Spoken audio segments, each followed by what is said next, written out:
Jai Shri Radhe. So Vaishnav Jai Shri Krishna, day 120, and continuing the story, Varta 96, the Varta of Renda, the Udambara Brahmin. The lady piped up, "Oh Renda, you are most fortunate, for you have had the holy sight of Sri Thakurji. Come on now, it's time to enter Sri Kishori's Seva." Renda and the elderly lady went home and partook of Mahaprasad. Renda came back to himself. She then told him that she had taken half of the garland and asked him if she could keep it, saying that she would give it back if he wanted, since it was he who had been graced with it. Renda said that she could keep it. At the afternoon service time, Renda came to Sri Gosaiji and prostrated before him. Sri Gosaiji asked him if he had any news. Renda told him all about what had happened, that he had had the holy sight of Sri Thakurji, but that he had fainted at that moment and fallen down. Then I woke up. I found the flower garland around my neck. Sri Gosaiji commented, "Up till today, your path of a devotional duty is not yet firmly established in your heart. Therefore, you had the Lord's holy sight, but only for a moment. He left after putting a garland round your neck." Renda begged to know how exactly he could have such an unflinching devotion. "Please tell me. I will do whatever you say." Sri Gosaiji reassured him that he would tell him, and that until then he should not worry. Sri Gosaiji went into the temple and completed Sri Navaneet Priyaji's Seva from Uttapan to Senarthi. Having settled Sri Thakurji down to rest for the night, Sri Gosaiji went to his bed and then began to discuss the Sri Subodhiniji. After this, all the Vaishnavas who had been gathered there took their leave. Renda was alone there, and he asked Sri Gosaiji what his next duty was. Sri Gosaiji told him he should get married. Renda piped up, "Oh Maharaj, I have been an ascetic since I was born, and now I'm 50 years old. Who would give me their daughter as a bride? I do not wish to abandon your service." Sri Gosaiji just said, "I insist. Go back to your village and get married. Being married will not obstruct your devotional service." Bhav Prakash. A doubt presents itself here about why Sri Gosaiji would tell Renda to get married in his circumstance. Renda had experience of divine pastimes, so how would it be appropriate for him to now live in the material world? Here the answer is given that Renda had not yet had any experience of the material world. Therefore, his renunciation was not yet fully ripened. Without one's renunciation being fully perfect, one cannot completely grasp the nectar of the Lord's love. When Renda saw the Lord, he fell unconscious. He was not able to contain the nectar of the Lord's form. This is why Sri Gosaiji told him to get married. The other reason is that Renda's intended wife was a divine soul. She would reconnect to the divine Leela through Renda's association, and so Sri Gosaiji told him to go back to his region of birth and to get married there. Part 2 continued. He continued, "One Brahmin will present you with his daughter of his own accord." Renda said, "I will do whatever you say. After the early morning services, tomorrow I shall depart." Sri Gosaiji gave him one of his prasadi pan leaf parcels and told Renda to keep it until he was with his wife, at which time he should make sure that both of them ate half of it.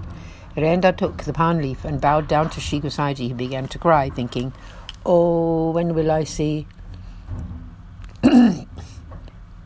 see Gokul? When will I again see Gokul?" Sri Gosaiji reassured him, "Don't worry, you will return." Hearing this, Renda felt a tiny bit better. Sri Gosaiji went to sleep. Renda could not sleep at all due to his sadness. He was lost in thought about how he now had to go back to his own region, but that what Sri Gosaiji had said would surely come true. When Renda had completed his morning ablution, she bathed and attended the early morning service. Sri Gosaiji told him to leave after the lunchtime Brajbog Arti. Renda had the holy sight of the Lord, and then, when the Lord had been settled down for his afternoon rest, went to Sri Gosaiji in his bed. He partook of Mahaprasad and then gave his leftovers to Renda. Renda had this Mahaprasad and then supplicated Sri Gosaiji, "O Maharaj, when I have been married, may I bring my wife to you to be initiated with the Lord's name?" Sri Gosaiji replied, "You should reveal the mantra of the Lord's name even before you are married. I shall initiate her afterwards." Renda bowed down and took his leave of Sri Gosaiji before going home to the elderly lady and telling her everything. "I am going back to my village." The elderly lady kept quiet. Renda packed his Sri Thakurji and his half of the garland he had been given by the Lord, took his leave of the lady, and set off on his journey. When he had reached as far as only 8 miles away from his village, he came to a village named Sanjay. Night had fallen. Renda decided to go to the lovely lake just outside the village to take rest and to complete his journey the next day. It was a summer's night, and Renda took rest by the lake. In that village lived a Brahmin of Renda's caste. He had a daughter. One day she had been bitten by a snake whilst playing. Her parents were most perturbed and called the man who takes out the poison of snake bites. The father took an oath at that time that, if she were cured, they would give her in marriage to a poor renunciate Brahmin. The girl's mother agreed to this oath, and later the girl recovered. The Brahmin was in the habit of coming to that lake every day early in the morning. If he ever saw someone there, he would ask them from which caste they were and from where they had come. That morning Renda was there. He had been to the toilet and was now cleaning his teeth and taking his bath. The Brahmin asked Renda to which caste he belonged. He replied that he lived in the village Kapadwanj, which was 8 miles away from there. He told him that he was an Udambara Brahmin, named his parents and gave the man his name too. He said that he had just come from Gokul and was on the way home. The Brahmin said that they were of the same caste and then inquired after his wife. Renda told him he was not married. The Brahmin then supplicated, "Please listen, I have a daughter and I would like to give her to you in marriage.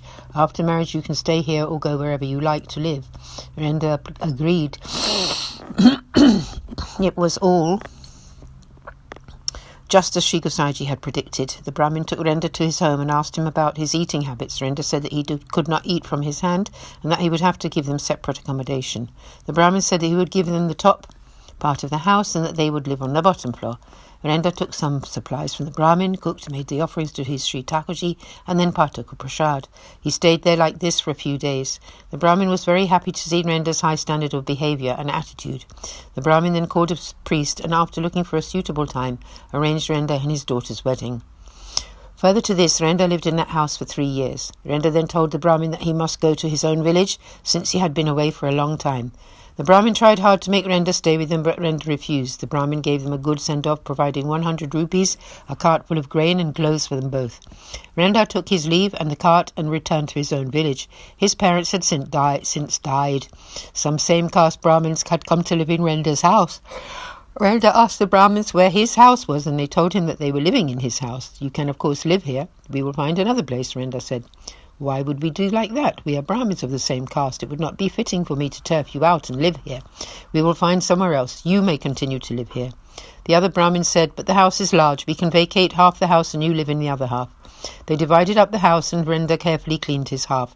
According to Sri Gosaiji's command, Renda then instructed his wife about the Lord's name and surrender, and then she would bring the water and vegetables. Renda would then do the cooking, make the offerings, and then, after taking out a portion for the cows, serve up 2 plates of Mahaprasad, and both he and his wife would partake. The wife did not have the Brahmasambandh initiation, so Renda would not eat from her hand. Many days passed in that way, and then Renda remembered the palm leaf parcel that Sri Gosaiji had given him. Renda addressed his wife, "The wealth that is in this house all belongs to your father. What can I therefore give to you? However, I have 1 palm leaf parcel that Sri Gosaiji gave me, and I would like to give you half of it. You will gain great joy by eating it." His wife asked him why he had hidden it until then, saying, "Please do let me partake of it right now." Renda opened the little palm leaf parcel, and out of it came 1 gold coin. Renda hid it from his wife with the thought that ladies like wealth, but this coin belongs to Sri Gosaiji. I shall have to return it to him. He opened the palm leaf and gave half to his wife. He ate the other half. From that day his wife was full of devotional mood, and she became pregnant. She gave birth to a son, and when the boy grew up a bit, Renda endowed him with the sacred thread, the sign of a Brahmin. We conclude here today, and we'll continue the story of Renda tomorrow. Aaj ke Anand ki jai. Sab Vaishnavan ko sadar aur supreme Jai Shri Krishna and Jai Jai Shri Radhe.